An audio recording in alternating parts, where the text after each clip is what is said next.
Webinar. My name is Evan Lambert. I work for the law offices of Joseph A. Romano. I'm here today with our general manager, Patty Argyris, and together we're going to moderate today's webinar featuring our founder and owner, Joseph Romano. Before we begin, we wanted to take a moment to thank you all for being here. We recognize that your time is valuable and we don't take that lightly. We're confident that this will be a valuable use of your time, and it really is truly a pleasure to be with all of you today. Before we begin, I wanted to just tell you a little bit about today's webinar. First of all, this webinar is being recorded, and you'll be able to find the webinar on our website, which is www.romanoatlaw.com. romanoatlaw.com. You can find that later on this afternoon on our website. Also, you're going to be on mute during the entire seminar, in the webinar, and you can ask questions by clicking the chat button on the lower part of your screen. If you click chat, a window will open up, and on the lower portion, you can type in a question. So Mr. Romano will be interviewed and speak with you today. And as the interview is going on, feel free to pose questions because we will have a question and answer section towards the end of the webinar. We'll be able to answer some of your questions. Okay, that's the case there. We are fortunate to have Mr. Romano with us today. He's been in business for 34 years. He is widely known as an expert in the field of workman's compensation law in New York State. Joe comes from a family of attorneys, beginning with his dad, John Romano, in Yonkers, New York. Joe's father was a U.S. Marine and fought for people, and he taught Joe real well. And in his father's footsteps, Joe opened his office in 1986.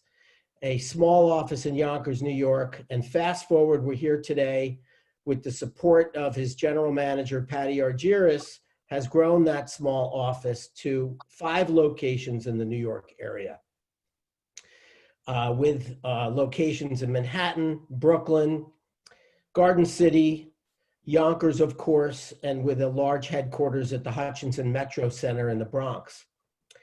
The firm specializes in workman's compensation, Social Security, disability, and personal injury law.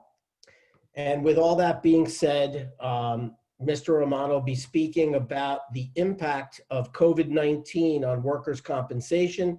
So I'd like to welcome Joe Romano. Joe, welcome. Thank you, Evan. Thank you. Thank you very much. Very good. Okay, so we'll begin. Joe, I'm going to start by asking you a question. How has COVID-19 had an impact on workman's compensation claims process? Clients might be concerned about receiving checks. They may be wondering if their checks are going to be stopped or delayed. How has COVID interrupted the benefits process, if at all? Well, it really hasn't. We've only got a little bit of a glitch with the city of New York recently, just actually the past week, which I'm going to try to get to the bottom of. But generally, everyone's been paying, and all the carriers have been very good about it, as well as for them to authorize treatment. It seems that the fact that they don't have the ability to stop the process, even though they could, they've been very, very cooperative in a lot of the ways that they were before this whole thing hit. So I got to give the carriers, a lot of carriers have been cooperating and have been being very good about things. Great, great, great. Very good, thank you. Joe, how have insurance examinations been affected by COVID-19? Well, I'll tell you, what happened was based on the social distancing policy, the IMEs cannot be done anymore. So they're pretty much on a hold.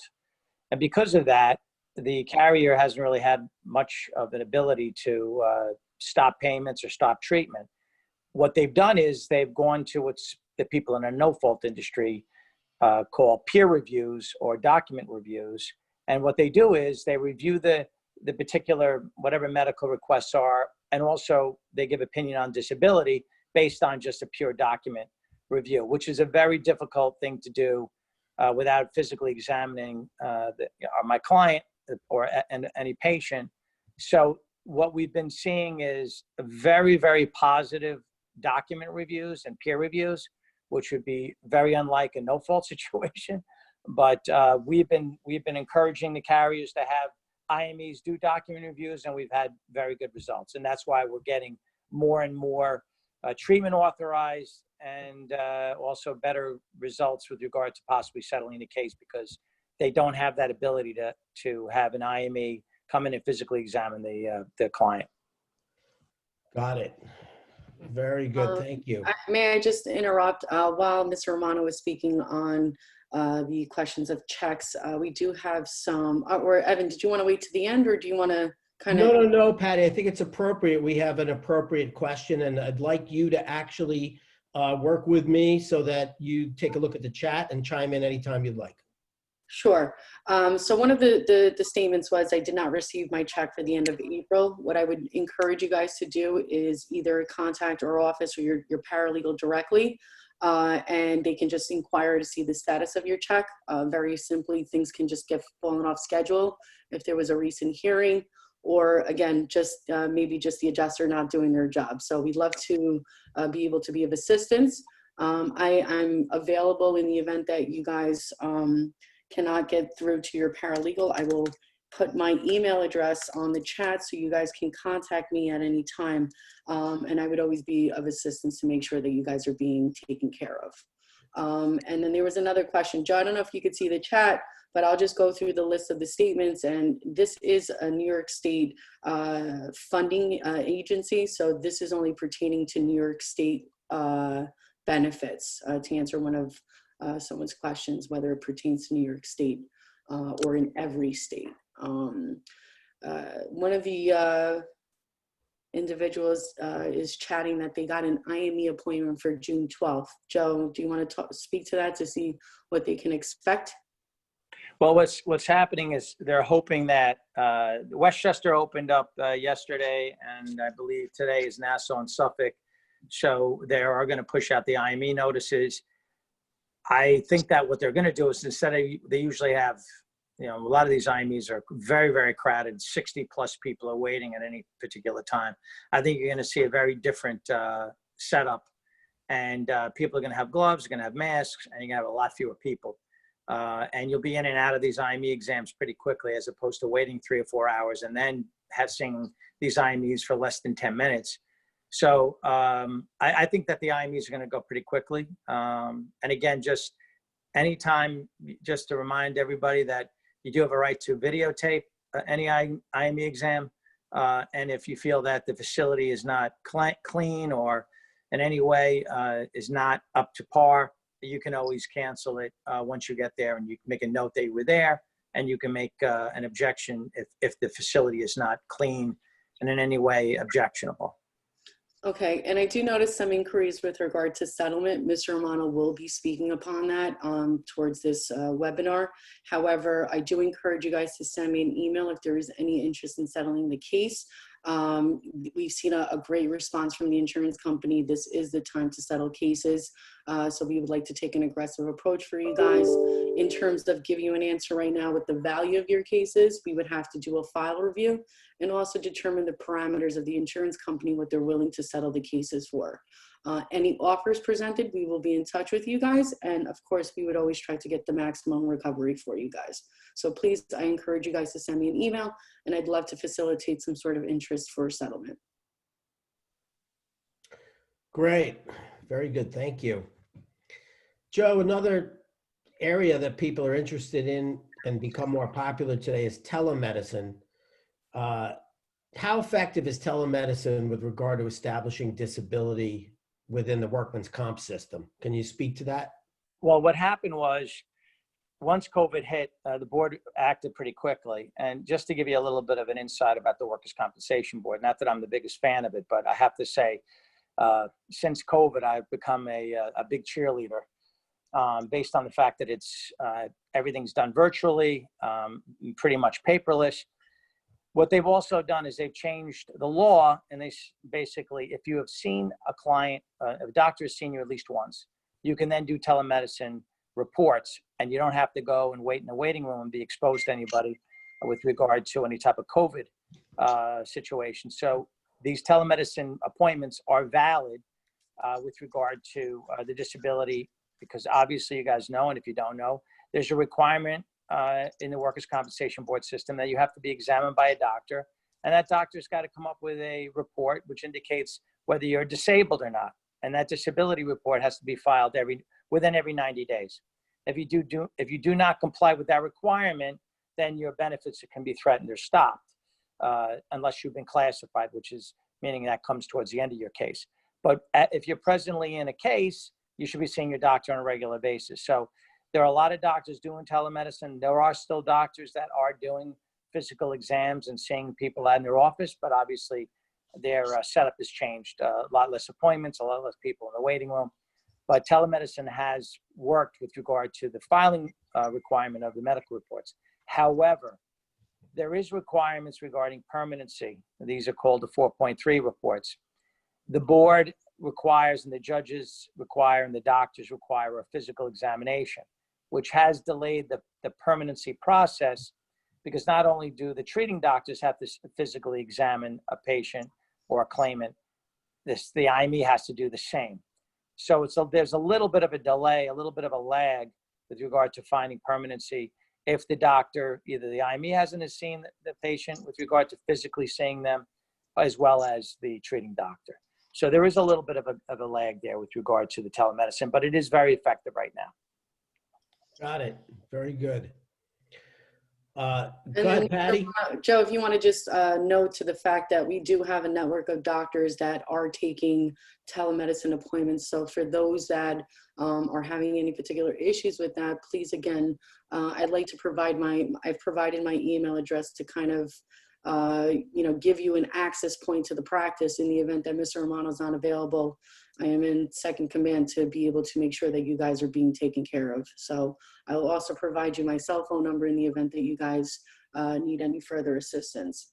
What I also would like to convey to you guys in efforts of just being informed and in communication with the team is, if you do not have your paralegals contact information or your attorney's information, again, please email me. I'd love to provide that direct communication. Just in those certain situations where you're nervous, you're uncertain, you're not sure what to ask, what to do when these IME comes up, the IME appointments come up, or you have any questions, we'd like to be able to have those open lines of communication. Yeah, the other thing I wanted to tell you about telemedicine is obviously, and maybe you don't know this, but all the doctors for all COVID cases that we are filing, and let me just go into that a little bit.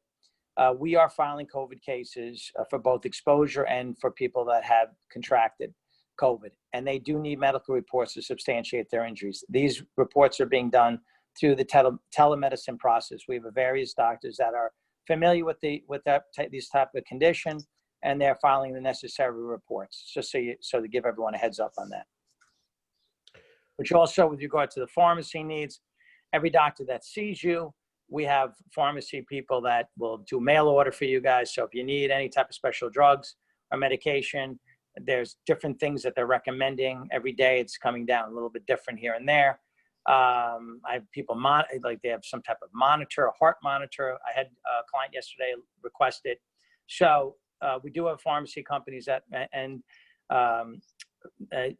companies regarding these durable goods and monitors and diagnostic machines that are and treatment machines that are going to be available and are being requested from the insurance carriers with regard specifically to COVID. So that is also available for treatment. Great. Joe, how about surgery? COVID's had an impact on doctors being able to perform surgery. When do you expect doctors to perform surgery again? Well, I spoke to a bunch of surgeons yesterday, actually some neurosurgeons and orthopedic. They're gearing up. So within the next 2 weeks or so, that's all going to open up. So all those surgeries, which were considered elective, spinal surgery, arthroscopies, knees, shoulders, all those are going to be done within the next 2 weeks. So there's going to be an onslaught of these surgeries that are going to be done, which obviously any third-party attorney that's listening, wants to hear it because they want their surgery to be completed by the client so they could process and finalize the third-party case. So that's going to happen in the next couple of weeks. I've already got word from several people that are in the hospitals, as well as the surgical centers are going to be opening them up within the next couple of weeks doing surgeries. Excellent. Very good. Thank you. I just wanted to mention at some point I see Doug Schwartz on here, and maybe he could even speak to the front line of what's actually happening, if he doesn't mind. Hi, Doug. I just wanted to give you a shout out. He can't speak right now, but just Evan, if you could just. Yeah, I'm going to try to find his, just to take him off. There we go. Doug, I'm unmuting you. Hi, good afternoon all.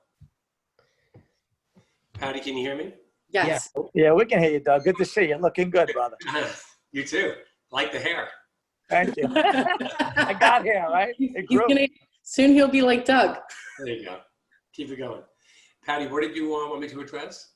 Just if you can share any of your experience or your thoughts of what's happening in terms on the front line of, you know, meeting with your patients, anything you can offer to the audience. Well, we've installed a plexiglass protection shield at the front desk. We have spaced out the patient's appointment time, so there's really no more than 2 or 3 people in the waiting room at a time, and we have chairs all separated out. I have 6 exam rooms, so if a patient comes in early, we can always put them in the exam room. We've ordered an infrared thermometer. That's coming in the next couple of days, so we'll check temperatures at the front desk. And although someone may be asymptomatic and not have a temperature, people think, well, why bother? But if you catch that one person with a temperature, we can at least, you know, say, well, look, you really shouldn't come in and be exposing yourself and other people. And we're fielding all the calls as much as possible. It's a very sparse population in the office. Physical therapy restarted, 2 or 3 at a time come in. So patients feel already comfortable. We've been open for 2 weeks, and seeing the initials again, getting the EMGs going. Again, everyone's in a separate room. Patients feel separated. We have a simple sign at the front desk, masks at all time. I walk around with a face shield on. So the patients get a sense of safety in the office. I hope the other doctors are doing that as well. I'm sure they are. And the C43s are priority to get them in for the physical exam. Everything else is telemed.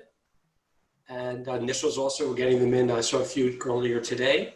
Maybe saw 4 or 5 yesterday, about 6 or 7 the day before. So they're starting to come in slowly, and people are getting a little more confidence to come into the office. And some patients have canceled at the last minute. I certainly understand. We try to reassure them, tell them to go to the website so they could see the shield and how the office looks. And they can call us. Great. Thanks, Doc. We appreciate that. And Thank you. I appreciate the opportunity. Mr. Romano sent me over the guidelines of reopening for law practices as well. So slowly but surely, we'll be opening our doors soon, hopefully sooner than later, and being able to be on the front line with you guys and service you guys. So we're here for you. Thank you. Thank you, Dr. Schwartz. Thank you. Yes. Joe, we're getting some other questions about just interest about virtual hearings and how they work. Okay, well, this is how it works. The last couple of years, and this is where, and actually it goes back 20 years ago when Governor Pataki was in office in Albany. He started to computerize and move towards a paperless system with regard to the Workers' Compensation Board. Obviously, it's come to a great level at this point where we're having virtual hearings. Everything's done by telephone. Everything's done electronically.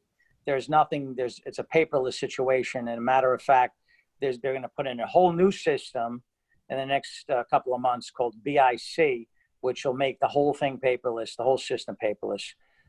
So we're going to even go to another level at the Workers' Compensation Board. The virtual hearings work. The claimants testify, they're sworn in, the judges listen to them, the IT and the telecommunications is top notch, a lot better than obviously the regular court system. You got to remember, the Workers' Compensation Board is not part of the regular court system. Governor Cuomo, the governor of the state of New York, runs it, unlike the regular state system, which has been shut down. And from what I understand, some of the judges are going back to court, but the clients and the lawyers are not going. And from what I understand, there's going to be no jury trials until probably next year sometime. The comp system is very well advanced, the most advanced system probably in the country with regard to adjudicating cases and determining benefits and determining medical care. So we're in a real good shape with the comp board. It hasn't missed a beat. It has delayed some process, like I said before, about making issues on permanency or loss of wage earning capacity findings, but and IMEs obviously, but other than that, it's been very, very effective. We're doing trials and cases are being decided in an expeditious way. Joe, I don't know if you want to mention that they've also issued new medical treatment guidelines for additional body parts. So that's actually posted on the bulletin at the WCB.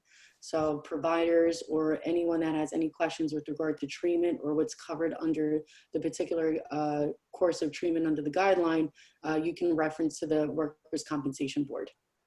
I also wanted to add on the virtual hearings, which is great. You do not have to go to any physical location. So you don't have to go to 125th Street. You don't have to go to Church Street in White Plains.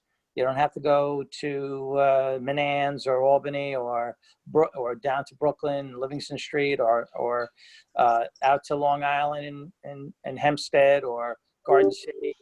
Everything's done by telephone. It saves a tremendous amount of money on gas and parking and time. So no more physical locations will be there. Essentially, the board's shutting them all down, and everyone's going to be working out of their home pretty much. And they're also trying to train the staff itself to work from their homes as opposed to physical office buildings. Very good.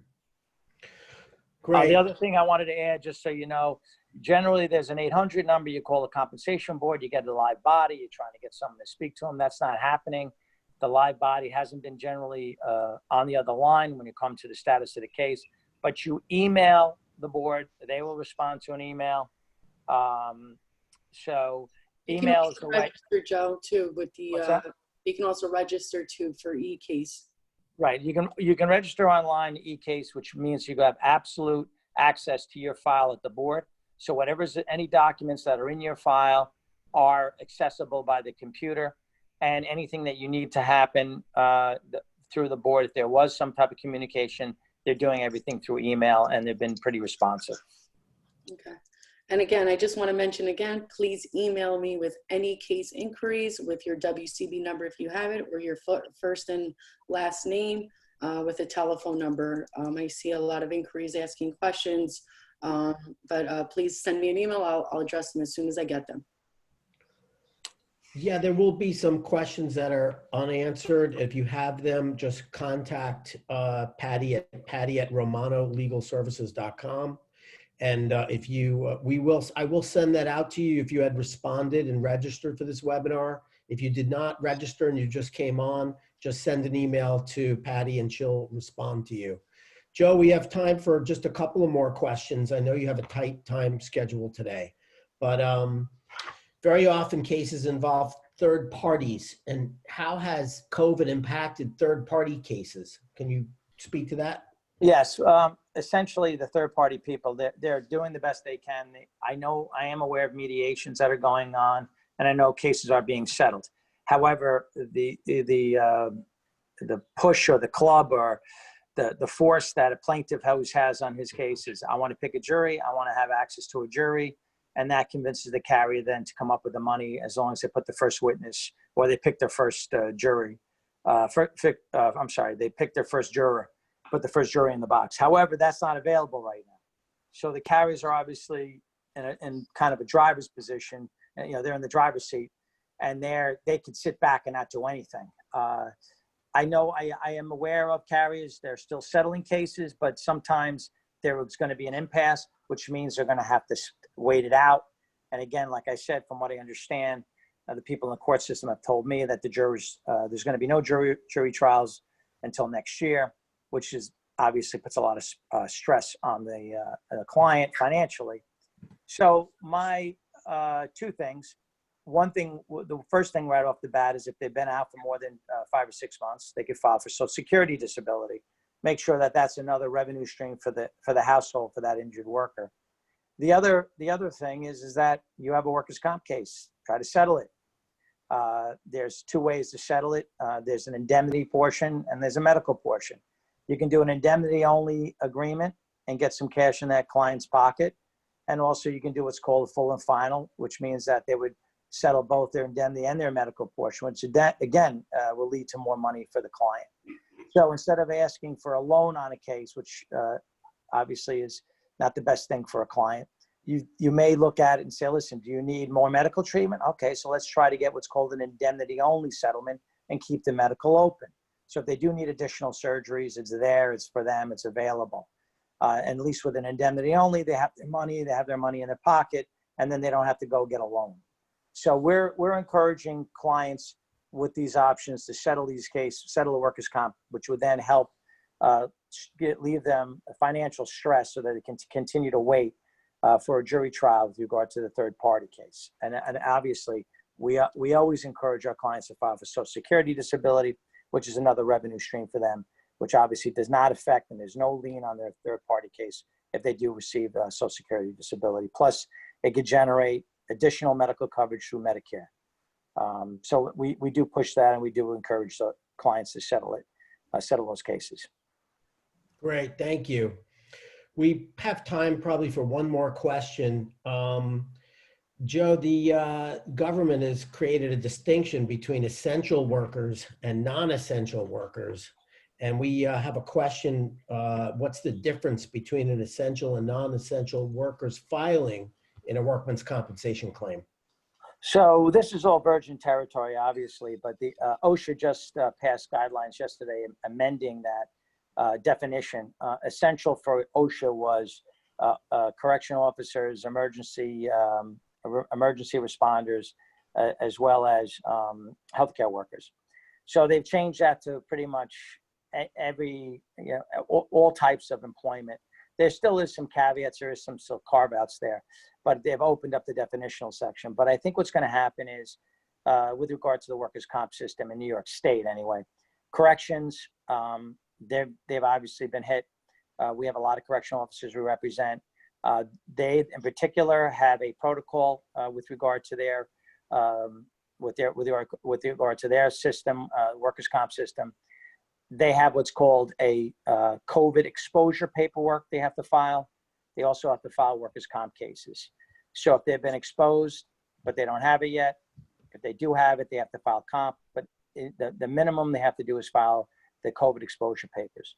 Just also with corrections, there is legislation up in Albany. They're trying to expand their pensions to include COVID as one of the reasons to justify a 3/4 pension. That's being mulled up there. I know Governor Cuomo has already passed an extension on the death benefits for people that have passed away and who are state employees in the state system to help them in their death benefits. But that is being discussed. What I've seen also with the healthcare workers, I've seen the carriers and the healthcare workers accepting the claims, helping them get COVID treatment. So I don't think we're going to have much of an issue there. I also have issues with obviously transit workers. I'm not sure how transit's going to react to it. And they have taken a very, very hard hit. We have a tremendous amount of TWU workers that we've signed up already for COVID cases. And I'm not sure how transit's going to react to them. Hopefully they won't be so aggressive as they usually are. I think that's going to be the battleground for us is the TWU cases. There is also things I want to talk about with corrections. They have a couple of lawsuits right now. One is against the city for failing to provide personal preventive equipment, the PPE, the personal protective equipment.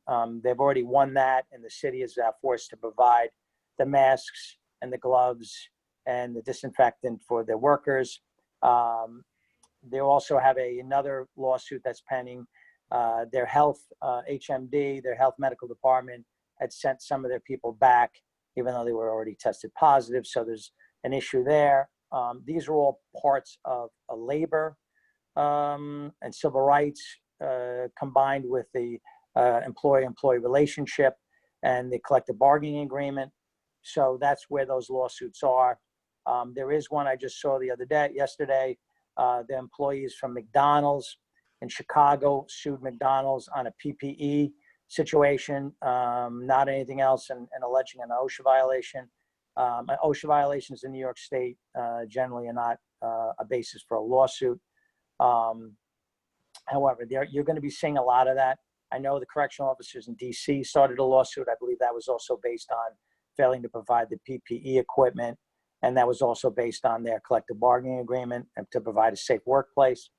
The other thing I wanted to tell you is I do see some of the private carriers are sending out a questionnaire to the injured workers on COVID cases. They're asking them questions. Did you go overseas? Were you traveling? You were in some large event. So they're trying to, eliminate or at least start a defense. And that would be more for the non-essential workers. I think the essential workers, which I've described, which will be the corrections, EMT, healthcare, TWU, I think those people have a better shot at winning because they were there and they were pressed into service as frontline workers. The non-essential workers are going to be tested a lot harder, and they're going to be the proof for them is how did they get exposed? Was it at work? Was it at home? Was it on the way to work?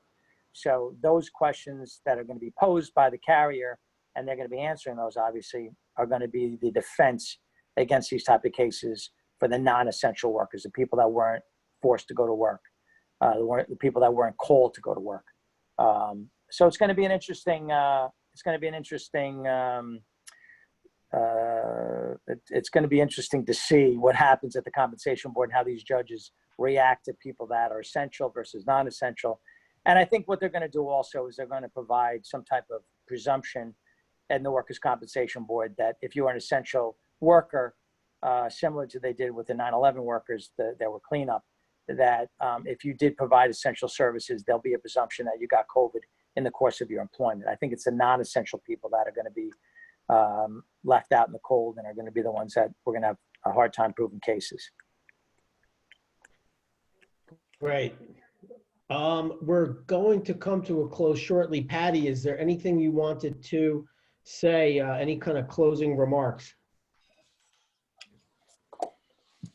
Well, before Patty does, what I wanted to say also, we have a lot of nurses that are in the line of fire, obviously, and other people, and there are going to be psychological claims being made as well, and people are being treated already in PTSD and a lot of the trauma and anxiety that they're going through, never having to expect to go through such a traumatic event.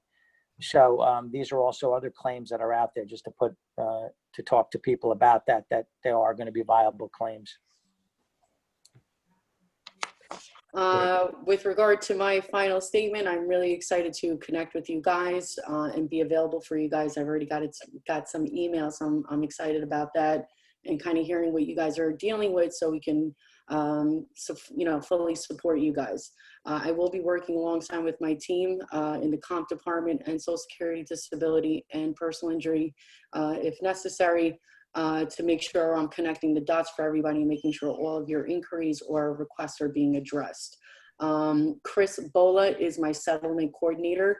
He's pretty much running the game with the settlement, so I'll be working alongside with him to, discuss any inquiries of settlement. I will provide my cell phone number. I already provided my email, and just any inquiries, whether it's treatment, whether it's settlements, or just any simple questions, or you need to connect with somebody. I've been, again, working for Mr. Romano for 11 years. I'm fully committed to the practice in addition to the clientele.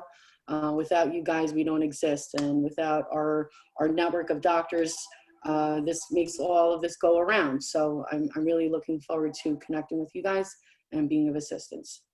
And the one thing I got to add, listen, my cell number is 914-522-0754.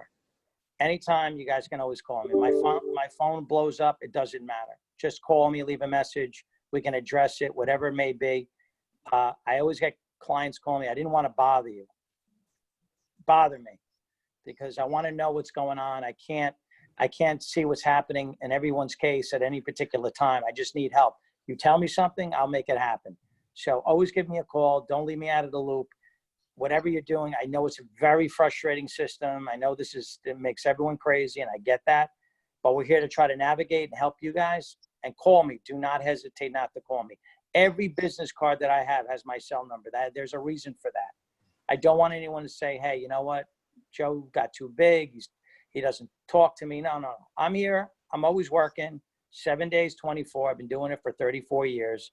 Just give me a buzz, call me, text me. I get a lot of texts during the day, and I respond to everybody. I make sure things get done. So please, please, please do reach out. Do not think I'm too busy to talk to. That's not how I work. And if you guys have any issues with any paralegals that you cannot connect with them, just again, send me an email or give me a phone call, and I'll address it as soon as possible. Joe, we are just really fortunate to be with you for the last 30 minutes.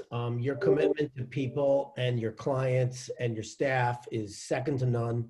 It's really an honor to work with you. We really, really appreciate you being with us today. Thank you for being with us. Thank you. Thank you, guys.